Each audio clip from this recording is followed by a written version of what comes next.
Assalamualaikum warahmatullahi wabarakatuh. Salam sejahtera bagi kita semua. Manipulasi keuangan adalah hal yang sering kita temui di banyak perusahaan nasional maupun internasional. Ada beragam alasan yang dilontarkan mengapa perusahaan melakukan manipulasi terhadap laporan keuangannya. Salah satunya adalah sebagai strategi untuk mempercantik laporan keuangan atau yang kita kenal sebagai istilah window dressing dengan tujuan meningkatkan performa kinerja sebelum dipublikasikan. Nah, oleh karena itu pada kesempatan kali ini saya Elnisi Pistiano Lamalau dengan NIM 21043111018 bersama dengan rekan saya Ainun Siti Nur Aisyah dengan NIM 21043111014 dan juga Cahya Kamila Sekarini dengan NIM 21043111027 akan mempresentasikan sedikit tentang manipulasi keuangan yang dilakukan oleh PT KAI. Sebelum masuk ke dalam pembahasan kali ini, kita akan mengetahui tentang latar belakang dari kasus yang akan kita bahas. PT Kereta Api Indonesia atau yang biasa kita kenal dengan PT KAI adalah badan usaha milik negara yang menyediakan, mengatur, dan juga mengurus jasa angkutan kereta api di Indonesia. Pada tahun 2005, PT KAI terdeteksi melakukan kecurangan dalam penyajian laporan keuangannya dan juga ditemukan adanya keterlibatan auditor dalam melakukan rekayasa tersebut. Hal itu ditemukan oleh Manao pada tahun 2006 selaku komisaris PT Kereta Api yang saat itu mengatakan adanya manipulasi laporan keuangan di mana seharusnya perusahaan merugi, namun dilaporkan memperoleh keuntungan. Nah, selanjutnya kita akan mengetahui lebih banyak tentang kasus tersebut yang akan dijelaskan oleh rekan saya yaitu Cahya Kamila Sekarini. Saya, Cahaya Kamila, akan menjelaskan awal mula kasus manipulasi laporan keuangan pada PT KAI dan profil perusahaan auditor yang bersangkutan dalam kasus ini. Profil perusahaan auditor yang mengaudit PT KAI bernama KAP S. Manan dan Rekan. Didirikan pada tahun 1987 oleh Salamanan. Pada waktu itu, ia adalah praktisi tunggal atau single practitioner dan kantornya diberi nama KAP Salamanan. Seiring dengan perkembangan usaha dan komite untuk memberikan jasa terbaik bagi kliennya, kantor ini telah melakukan pengembangan organisasi dan penambahan partner serta perubahan nama sehingga menjadi Esmanan, Ardiansyah, dan Rekan. Nah, untuk selanjutnya, awal mula kasus ini itu bermula dari perbedaan pandangan antara manajemen dan komisaris. Komisaris menolak menyetujui dan menandatangani laporan keuangan yang telah diaudit oleh auditor eksternal. Akhirnya komisaris meminta untuk dilakukan audit ulang agar laporan keuangan dapat disajikan secara transparan dan sesuai dengan fakta yang ada. Salah satu faktor yang menyebabkan terjadinya kasus PT KAI adalah rumitnya laporan keuangan PT KAI. Perbedaan pandangan antara manajemen komisaris bersumber pada perbedaan mengenai beberapa hal, yaitu pertama ada masalah piutang PPN. Piutang PPN per 31 Desember 2005 senilai 5,2 miliar menurut Komite Audit harus dicadangkan penghapusannya pada tahun 2005 karena diragukan kolektibilitasnya tetapi tidak dilakukan oleh manajemen dan dikoreksi oleh auditor.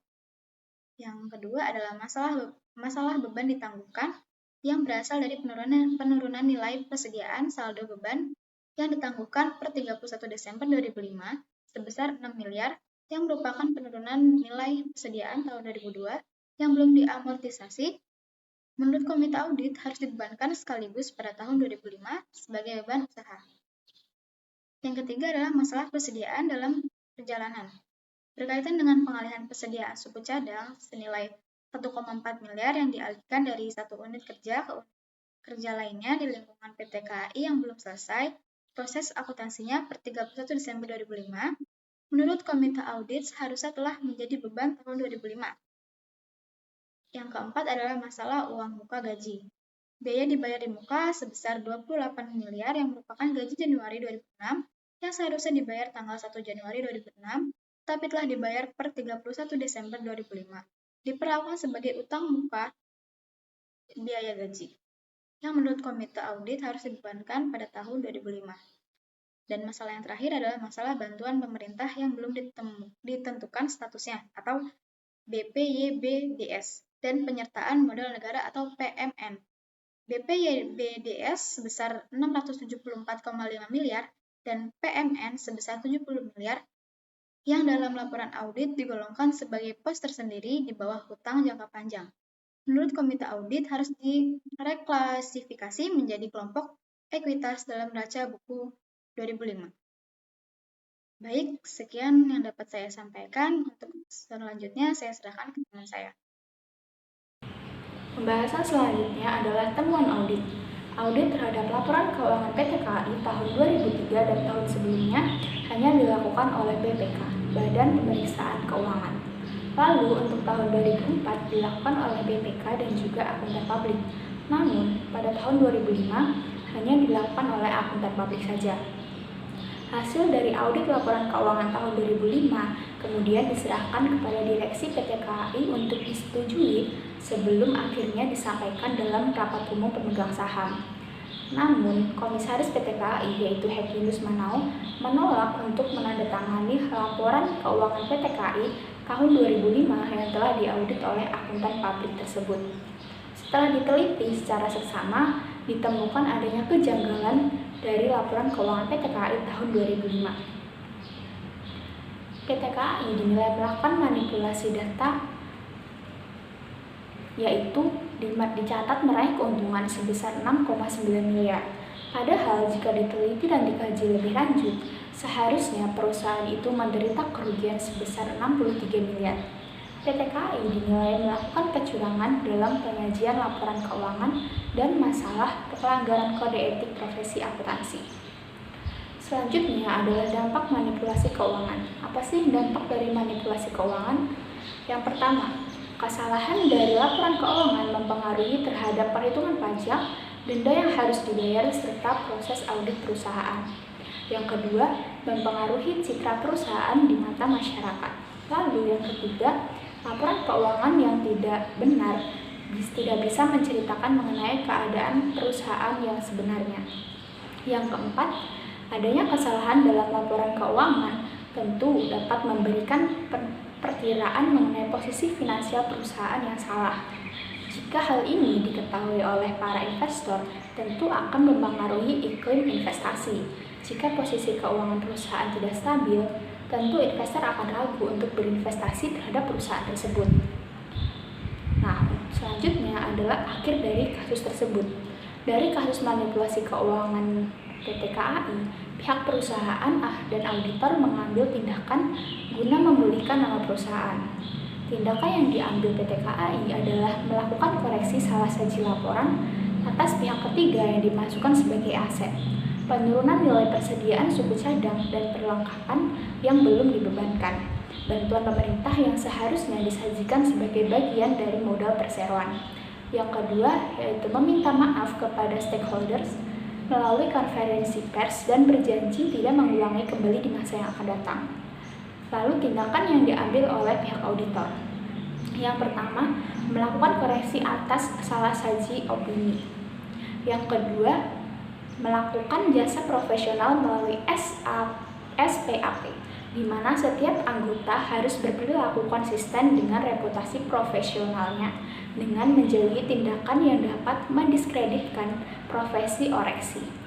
Yang ketiga, melakukan konferensi pers dengan mengungkapkan bahwa oknum yang melakukan kesalahan sehingga menyebabkan opini atas laporan keuangan menjadi tidak seharusnya telah diberikan sanksi dari pihak otorisasi dan berjanji tidak mengulangi kembali kejadian yang sama di masa yang akan datang. Itu tadi penjelasan dari kasus PT KAI tahun 2005. Selanjutnya saya kembalikan kepada moderator. Terima kasih. Dari kasus tersebut, ada beberapa solusi untuk menghindari atau mengatasi adanya manipulasi laporan keuangan. Yang pertama, membangun kultur perusahaan yang baik. Yang kedua, mendahulukan kepentingan publik. Yang ketiga, memiliki integritas dan menanamkan moral yang baik. Yang keempat, memperbaiki sistem pengendalian internal perusahaan. Yang kelima, mengeliminasi atau setidaknya menekan kemungkinan terjadinya fraud. Yang keenam, retrospective examination yang dilakukan oleh auditor diarahkan untuk mendeteksi fraud sebelum menjadi besar dan membahayakan perusahaan. Yang ketujuh, investigation and remediation yang dilakukan oleh forensic auditor. Peran auditor forensik adalah menentukan tindakan yang harus diambil terkait dengan ukuran dan tingkat kefatalan fraud. Berikut adalah sedikit pembahasan mengenai manipulasi laporan keuangan yang terjadi pada PT KAI tahun 2005. Dari kasus tersebut, kita belajar untuk menjadi perusahaan yang memiliki citra baik di mata masyarakat, kita harus memiliki kejujuran dan integritas. Seperti ada salah satu kutipan mengatakan, kejujuran dan integritas adalah aset yang paling penting dalam sebuah perusahaan. Dan itu yang dapat saya sampaikan pada kesempatan kali ini. Kurang lebihnya mohon maaf dan terima kasih.